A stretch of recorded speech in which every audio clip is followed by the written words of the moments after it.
हम लोग त्रिकोणमिति से कुछ महत्वपूर्ण सूत्र को समझेंगे, जैसे कि लंब, आधार, कर्ण, इन सब को लेकर के क्वेश्चन में यानी बोर्ड एग्जाम में क्वेश्चंस पूछे जाते हैं और सूत्र भी पूछे जाते हैं। तो बहुत ही सिंपल सा इसका एक स्टेप है, उस स्टेप को बस आपको समझना है और फिगर को समझना है। अगर आप फिगर समझ गए तो आपको त्रिकोणमिति के जितने भी सूत्र होते हैं उससे आपको प्रॉब्लम नहीं होगी। तो चलिए सबसे पहले हम एक राइट एंगल ट्रायंगल ले लेते हैं, यानी समकोण त्रिभुज ले लेते हैं और उससे समझते हैं।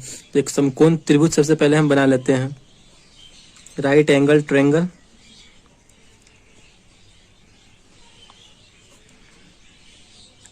एक समकोण त्रिभुज हमने बना लिया, उसका हम लोग कुछ नाम दे देते हैं, जैसे कि ए, बी और सी। ए और बी, सी हम नाम दे दिए एक समकोण त्रिभुज का। इसमें अगर हम यहाँ पे, तो ये क्या हो गया, ये 90 डिग्री हो गया। समकोण त्रिभुज हमेशा 90 डिग्री का होता है, ये भी आपको ध्यान रखना है। तो ये इसका 90 डिग्री हो गया। अगर हम थीटा यहाँ से मानते हैं, अगर हम थीटा यहाँ से लेते हैं, इस कोण से लेते हैं, थीटा अगर हम इस कोण से लेते हैं, ये हमारा थीटा हो गया। तो आपको ध्यान रखना है कि जहाँ पे हमारा 90 डिग्री का कोण बन रहा है उसके हमेशा सामने वाला जो होता है वो हमेशा कर्ण होता है। तो ये हमारा कर्ण हो गया, ठीक, जिसे हम H से डिनोट करते हैं, इंग्लिश में H से डिनोट करते हैं और इसे इंग्लिश में हाइपोटेनस बोलते हैं, ठीक। ये हमारा कर्ण हो गया। और थीटा जैसे हमारा ये हो गया, तो थीटा के सामने वाला हमेशा लंब होता है, ये ध्यान रखना है। तो इसके सामने वाला ये हो गया, तो ये हमारा क्या हो जाएगा, लंब हो जाएगा। और एक बच गया वो हमारा आधार, तो ये हमारा आधार हो जाएगा, ठीक। आधार को हम बी से सूचित करते हैं, स्मॉल बी, और यहाँ पे लंब है इसे पी से सूचित करते हैं, यानी परपेंडिकुलर, और आधार यानी बेस बी।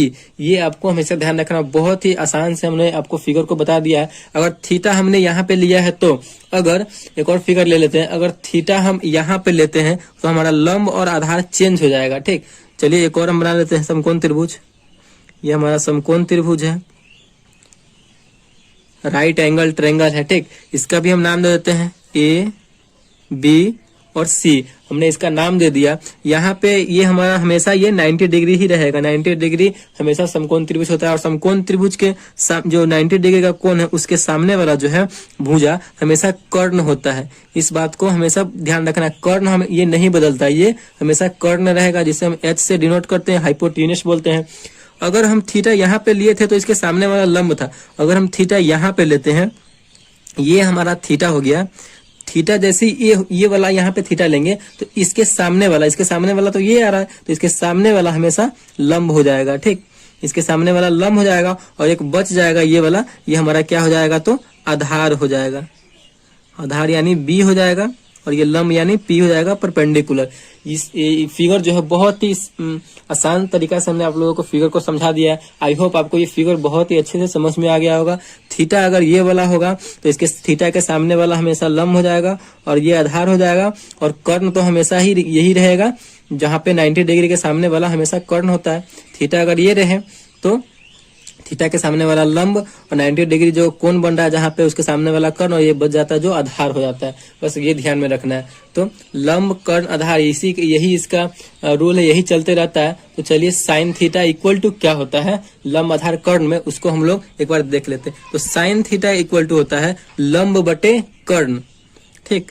आपको 3 फॉर्मूला याद रखना है, उससे हम आपको 6 फॉर्मूला पूरा याद हो जाएगा। त्रिकोणमिति में जो है 6 अनुपात होते हैं, त्रिकोणमितीय अनुपात 6 होते हैं। कौन कौन से? साइन, कॉस, कोसेक, सेक, टैन और कॉट, ये सब होते हैं त्रिकोणमितीय अनुपात। तो साइन थीटा इक्वल टू क्या होता है, लंब बटे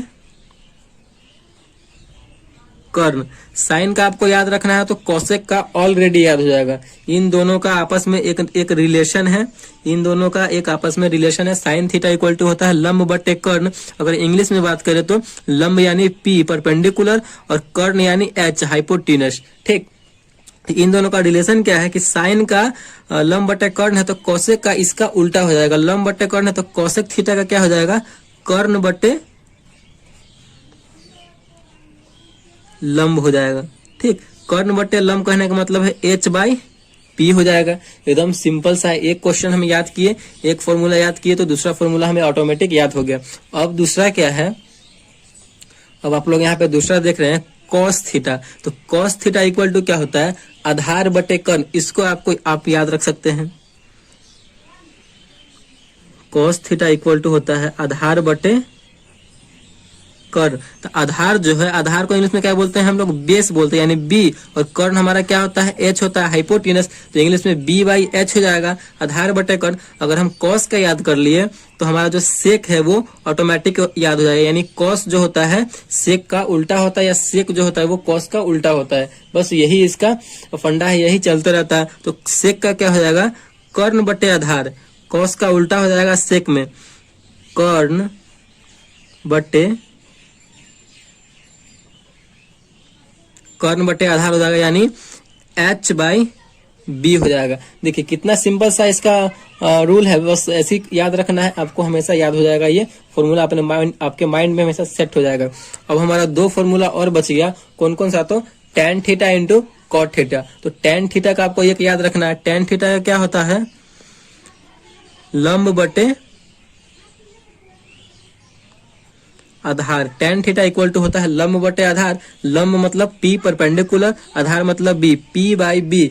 tan का जब हमें याद हो गया तो यही इसका उल्टा हो जाता है, tan का उल्टा कॉट और कॉट का उल्टा tan। तो tan है लंब बटे आधार, तो कॉट क्या हो जाएगा, आधार बटे लंब हो जाएगा,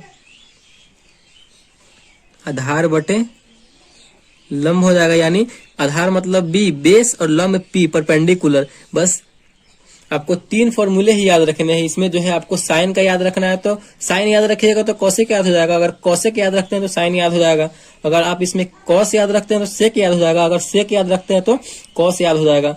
इसमें भी वही है, tan याद रखते हैं तो कॉट याद हो जाएगा, और कॉट याद रखते हैं तो tan याद हो जाएगा। बस यही इसका फॉर्मूला है, और फिगर तो सबसे मेन है, फिगर सबसे इंपॉर्टेंट है। फिगर आई होप आपको अच्छे से समझ में आ गई होंगी। अगर वीडियो आपको अच्छे से समझ में आई और फॉर्मूला आपको आपके माइंड में सेट हो गया है तो वीडियो को जरूर लाइक कीजिएगा, और चैनल को अगर नए हैं तो सब्सक्राइब जरूर कीजिएगा। Thank you.